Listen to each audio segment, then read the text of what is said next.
안녕하세요. 오늘 여러분과 함께 파고들어볼 자료는 테오도르 아도르노의 계몽의 변증법입니다. 이게 1944년에 나온 책이잖아요. 그러니까요.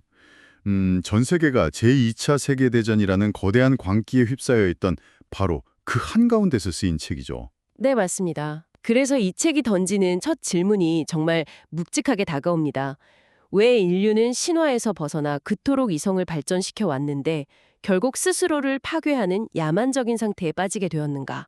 당시 지식인들에게는 정말 뼈아픈 질문이었을 것 같아요. 그렇죠. 그런데 사실 그 질문 지금 우리한테도 똑같이 유효하다고 생각해요. 아, 지금도요? 네. 겉으로는 멀쩡해 보이지만 기후위기나 전쟁의 공포 같은 게 항상 우리 주변을 맴돌고 있잖아요. 맞아요. 이성적이고 합리적인 선택을 하면 세상이 더 나아질 거야 라고 믿어왔는데 현실은 꼭 그렇지만 않으니까요. 그래서 이 책이 80년이 지난 지금도 계속 소환되는 거고요. 아, 그렇군요. 이 책이 우리 시대의 불안과 딱 맞닿아 있다는 거네요. 그런데 솔직히 이 책 직접 읽어보려고 시도하셨던 분들은 아시겠지만 정말 어렵습니다. 하하, 맞아요. 문장 하나하나가 거의 암호문 같아요. 그래서 오늘은 저희가 여러분의 가이드가 되어서 이 책의 가장 중요한 핵심을 최대한 생생한 언어와 예시로 풀어드리는 걸 목표로 해보겠습니다. 좋습니다. 자, 그럼 계몽이라는 단어부터 시작해보죠. 보통 계몽이라고 하면 굉장히 긍정적인 이미지가 떠오르잖아요. 그렇죠. 어둠을 밝히는 빛, 이런 느낌이죠. 네, 어리석음을 깨우치고 미신을 타파하고 이성의 빛으로 세상을 밝힌다 이런 거요. 17, 18세기 유럽의 계몽주의 사상가들 덕분에 우리가 지금 누리는 자유나 인권 같은 개념도 생겨난 거고요. 네, 분명히 그런 긍정적인 측면이 있었죠. 그런데 아도르노는 여기서 정말 충격적인 주장을 던집니다. 인류 역사상 최악의 비극으로 꼽히는 나치의 홀로코스트가 바로 그 위대하다고 여겨졌던 계몽 정신의 필연적인 결과물이라는 거예요. 처음 들으면 이게 무슨 소리야 싶죠. 선한 의도가 어떻게 그런 끔찍한 괴물을 낳을 수 있다는 걸까요? 여기서 많은 분들이 오해하는 지점이 있어요. 어떤 거죠? 아도르노가 말하는 계몽은 17, 18세기의 특정 사상운동만을 뜻하는 게 아니에요. 아, 그 시대만 말하는 게 아니군요. 네, 그는 이걸 훨씬 더 크고 오래된 흐름으로 봅니다. 인류가 혼돈스러운 자연의 공포로부터 벗어나서 세상을 이해하고 통제하려는 모든 시도, 그 거대한 과정 전체를 계몽이라고 부르는 거죠. 아, 그러니까 18세기의 계몽주의는 그 수많은 계몽의 과정들 중 하나였을 뿐이에요. 훨씬 더 광범위한 개념이군요. 세상을 어떻게든 파악하고 지배하려는 인간의 근원적인 욕구, 뭐 그런 거네요. 그래서 아도르노가 그 유명한 문장을 남긴 거군요. 네, 신화는 이미 계몽이었고 계몽은 신화로 퇴보한다. 이 문장이야말로 이 책의 핵심을 압축한 문장 같은데 들을수록 미궁에 빠지는 느낌이에요. 하하, 그렇죠. 우리는 신화를 극복해야 계몽으로 간다고 생각하는데 신화가 이미 계몽이었다니 이건 대체 무슨 뜻일까요? 그 역설을 푸는 게 오늘 우리 대화의 가장 중요한 과제일 겁니다. 그러려면 먼저 아도르노가 생각하는 이성의 본질이 뭔지부터 이해해야 해요. 맞아요. 이성의 빛으로 세상을 본다는 게 구체적으로 뭘 의미하는 걸까요? 그냥 똑똑하게 생각한다 이거랑은 다른 의미인 것 같은데요. 핵심은 바로 체계입니다. 체계요? 네, 아도르노에게 이성적으로 생각한다는 건 어떤 대상을 정해진 체계 안에 넣어서 파악하는 행위예요. 뒤죽박죽인 세상을 어떤 일관된 틀, 즉 시스템으로 정리하려는 시도인 거죠. 체계라 조금 막연하게 들리는데 혹시 구체적인 예를 들어 주실 수 있나요? 물론이죠.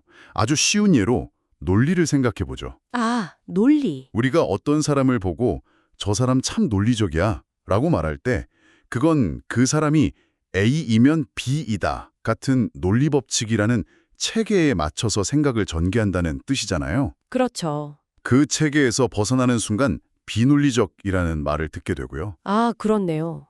과학도 마찬가지겠군요. 옛날 사람들이 비가 오면 신이 노했다고 생각했는데 현대 과학은 그걸 수증기의 응결과 중력이라는 과학적 체계 안에서 설명하잖아요. 정확합니다. 이게 바로 이성적인 태도인 거고요. 정확합니다. 심지어 도덕의 영역도 마찬가지예요. 친구랑 싸웠을 때 우리 감정적으로 대하지 말고 이성적으로 얘기하자라고 말하죠. 네, 하죠. 그건 내 기분이라는 주관적인 기준이 아니라 법이나 상식 같은 사회적 체계에 맞춰서 객관적으로 상황을 판단하자는 의미거든요. 들어보니까 정말 그렇네요. 우리가 이성적이라고 부르는 거의 모든 행위가 결국 어떤 정해진 체계 안에서 생각하고 판단하는 거였군요. 바로 그겁니다. 그럼 계몽이라는 건 결국 이런 체계적 사유 방식을 세상에 널리 퍼뜨리려는 움직임이었다고 정리할 수 있겠어요? 바로 그겁니다. 그리고 바로 그 지점에서 아도르노가 경고하는 위험이 시작돼요. 잠깐만요. 체계적으로 생각하는 게 왜 위험하다는 거죠? 방금 말한 예시들만 봐도 체계적인 사고 덕분에 인류가 발전한 거잖아요. 과학기술도 발전했고 사회 질서도 잡혔고요. 물론 긍정적인 면이 있죠. 하지만 아도르노는 그 이면에 숨겨진 폭력성을 본 거예요. 폭력성이요? 네. 체계를 만든다는 건 필연적으로 그 체계에 맞지 않는 것들을 배제하거나 왜곡하는 과정을 동반하거든요. 현실 세계는 원래 어떤 하나의 체계로도 완벽하게 담아낼 수 없을 만큼 복잡하고 다채롭잖아요. 체계에 맞지 않는 것들을 배제한다. 네. 체계적 사유는 살아있는 현실의 풍부함을 거세하고 차갑고 추상적인 틀에 억지로 끼워 맞추려는 속성이 있어요. 그 과정에서 모든 고유한 것, 특수한 것들의 가치가 사라져버리는 거죠. 아, 소스에 나온 가족 예시를 들어보면 청취자분들이 확 와닿을 것 같아요. 그 예시 좋네요. 예를 들어 저와 저희 어머니의 관계는 세상에 단 하나뿐이잖아요. 함께 나눈 수많은 추억, 감정, 이야기가 얽혀있는 구체적이고 특별한 관계죠. 그렇죠. 그런데 그 관계를 경제학이라는 차가운 체계의 렌즈로 한번 들여다볼까요? 경제학으로요? 네. 갑자기 어머니는 가사노동의 경제적 가치, 부양 비용 같은 숫자로 환원되기 시작합니다. 더 나아가면 그 경제적 가치만 동일하다면 다른 사람으로 대체해도 이론적으로는 아무 문제가 없다는 끔찍한 결론에 이를 수도 있어요. 생각만 해도 소름이 돋네요. 우리 엄마, 다는 대체 불가능한 존재가 그냥 하나의 값으로 바뀌어버리는 거군요. 네. 그 사람만이 가진 고유한 얼굴과 목소리, 이야기는 전부 지워지고요. 바로 그게 아도르노가 말하는 계몽의 폭력성입니다. 그리고 이 사고방식이 극단으로 치달았을 때 어떤 비극이 벌어지는지를 우리는 이미 역사에서 봤어요. 바로 나치의 유대인 학살이죠. 나치에게 600만 명의 유대인은 각기 다른 삶과 꿈을 가진 개인이 아니었습니다. 그들은 그저 아리아인 중심의 국가라는 자기들이 만든 체계에 들어맞지 않는, 그래서 제거해야 할 대상으로 분류된 값에 불과했어요. 그건 정말 무서운 통찰이네요. 그러니까 홀로코스트 같은 대량 학살은 어떤 미칠광의 한 명의 광기에서 비롯된 게 아니라 대상을 비인격적인 데이터로 보고 효율적으로 처리하려는 지극히 체계적이고 이성적인 사고방식이 있었기에 가능했다는 거군요. 그렇습니다. 무지에서 벗어나 세상을 합리적으로 파악하려 했던 계몽의 노력이 역설적으로 세상을 회색빛의 추상적인 체계로 만들어버리고 그 체계에 맞지 않는 것들을 폭력적으로 제거하는 과정이 되어버렸다는 것. 이게 바로 아도르노의 핵심적인 진단입니다. 알겠습니다. 그런데 사람들이 왜 그런 위험한 체계에 저항하지 못했던 걸까요? 이건 뭔가 잘못됐다라고 생각할 수도 있었을 텐데요. 그게 바로 체계적 사유가 낳는 두 번째 비극입니다. 두 번째 비극이요? 사람들은 점차 자기가 발딛고 서 있는 체계 그 자체를 의심하거나 비판할 능력을 잃어버리게 돼요. 체계 안에서만 생각하는데 너무 익숙해져서 그 체계가 세상의 전부인 것처럼 느끼게 된다는 건가요? 맞아요. 예를 들어 자본주의라는 체계에 완전히 매몰된 사람은 어떻게 하면 돈을 더 효율적으로 벌까는 고민하지만 돈을 버는 것만이 정말 인생의 목표일까? 혹은 자본주의 시스템 자체가 과연 옳은가 같은 근본적인 질문은 던지기 어려워지죠. 아, 세계를 비판하려면 체계 셔츠를 입고 있으면서는 안 되고 그 밖으로 한 발짝 나와야 하는데 그럴 생각 자체를 못하게 되는 거예요. 마치 물고기가 물밖 세상을 상상하지 못하는 것처럼요. 비슷한 비유입니다.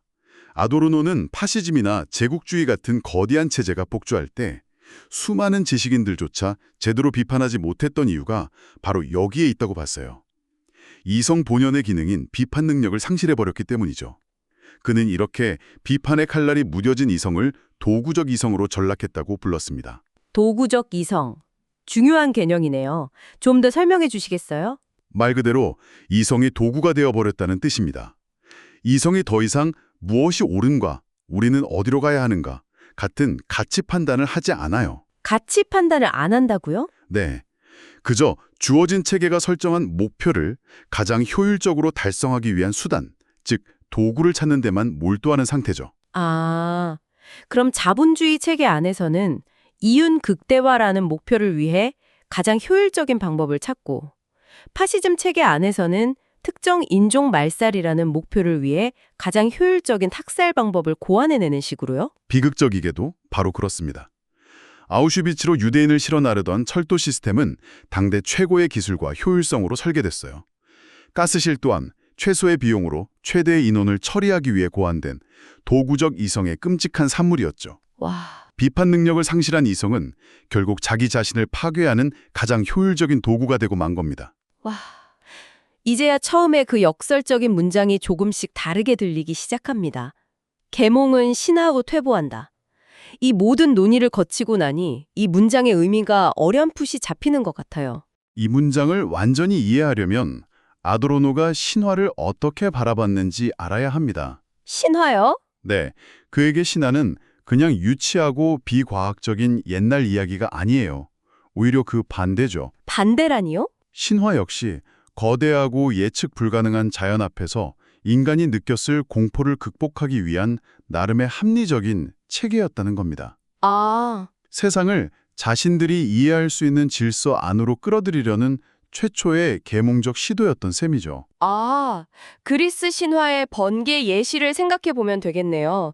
고대인들에게 이유 없이 하늘에서 내리꽂히는 번개는 엄청난 공포의 대상이었을 거예요. 그렇죠. 그런데 저건 제우스 신이 노에서 던지는 창이다 라고 생각하는 순간 그 미지의 공포는 신들의 체계 안에서 설명 가능한 현상이 되는 거군요. 바로 그겁니다. 제우스가 화가 나면 번개를 던진다는 인과관계를 만들어낸 거잖아요. 네, 그렇죠. 비록 현대 과학의 눈으로 보면 틀렸지만 혼돈의 질서를 부여하려는 합리적인 시도였다는 점에서는 과학과 본질적으로 다르지 않다는 거죠. 그런 의미에서 그리스 신화는 굉장히 체계적이었고 그 이전의 원시 주술에 비하면 훨씬 진보한 계몽의 한 형태였어요. 그렇군요. 신화는 이미 계몽이었다는 말의 뜻이 이제 확실히 이해가 됩니다. 신화 역시 세상을 체계적으로 설명하려는 계몽의 일종이었다는 거네요. 그럼 마지막 퍼즐 조각은? 과거의 체계는 신이라는 이름을 가졌고 현대의 체계는 이성이라는 이름을 가졌을 뿐 본질은 같다는 겁니다. 본질이 같다. 네, 둘 다 세상을 하나의 거대한 틀에 가두고 그 틀의 이름으로 자신과 다른 것을 억압하고 배제하는 폭력성을 품고 있다는 거죠. 그래서 계몽은 신화로 퇴보한다는 거군요. 미신적인 신화에서 벗어났다고 생각했는데 결국 이성이라는 이름의 새로운 신화에 갇혀서 과거보다 훨씬 더 체계적이고 효율적인 방식으로 폭력을 저지르는 야만으로 되돌아가고 말았다는 의미군요. 맞습니다. 정말 소름 돋는 통찰입니다. 인류는 진보한다고 믿었지만 결국 같은 비극의 수레바퀴를 더 세련된 방식으로 돌리고 있었을 뿐이라는 게 아도로노의 진단이었죠. 이렇게 거대한 문제 제기를 하고 나면 보통은 그러므로 우리는 이렇게 해야 한다는 식의 해결책이 따라붙기 마련인데 아도로노는 명쾌한 답을 내놓지는 않은 것 같아요. 네, 그게 이 책을 더 어렵게 만드는 지점이기도 하죠. 그는 어떤 정책 체제나 사회운동이 이 문제를 해결해 줄 거라고 믿지 않았어요.